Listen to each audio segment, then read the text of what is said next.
बहुत समय पहले की बात है। हिमगिरी राज्य में एक युवा और साहसी राजा वीरेंद्र राज करता था। वो न्यायप्रिय, बुद्धिमान और अपने प्रजा का ध्यान रखने वाला राजा था। लेकिन उसके जीवन में कुछ अधूरा था। उसे अभी तक सच्चा प्रेम नहीं मिला था। एक दिन वो शिकार पर जंगल गया। पेड़ों के बीचों बीच एक सुंदर झील के पास उसे एक युवती दिखी।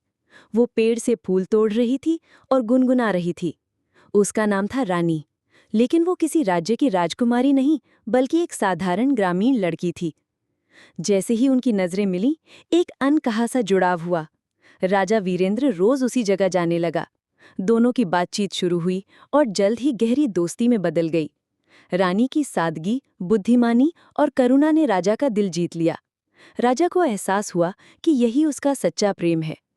एक दिन राजा ने रानी को अपने दिल की बात कह दी। रानी थोड़ी चौंकी, लेकिन फिर मुस्कुरा दी। लेकिन ठीक उसी समय एक दुश्मन राज्य ने हिमगिरी पर हमला कर दिया। राजा को युद्ध के लिए निकलना पड़ा। रानी ने जाते हुए राजा को अपनी एक खास तलवार दी और कहा, सिर्फ शरीर से नहीं, मन से भी लड़ना। सत्य की हमेशा जीत होती है। राजा ने रानी की बात गांठ बांध ली और वीरता से युद्ध लड़ा। युद्ध लंबा चला, लेकिन राजा ने अंत में दुश्मन को पराजित कर दिया। राजा जब वापस लौटा तो पूरे राज्य ने उसका भव्य स्वागत किया। रानी भी वहां थी। उसकी आंखों में गर्व और प्रेम साफ झलक रहा था। उसी दिन राजा ने पूरे दरबार में रानी का हाथ मांगा और घोषणा की कि वो किसी भी राजकुमारी से नहीं, बल्कि एक सच्चे दिल वाली लड़की से विवाह करेगा। राजा रानी का विवाह धूमधाम से हुआ। सारे राज्य में त्योहार जैसा माहौल था। शहनाइयां बजी, दीप जलाए गए और जनता ने नाच गाकर अपना आशीर्वाद दिया। विवाह के बाद राजा और रानी ने मिलकर राज्य को और भी सुंदर बना दिया। वो रोज सुबह एक साथ उठते, प्रजा से मिलते और सबके दुख सुख में सहभागी बनते।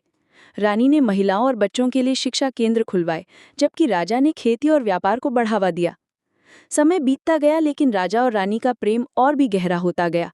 उनके प्रेम की कहानी हर पीढ़ी को सुनाई जाती थी, एक सच्चे प्यार की मिसाल के रूप में।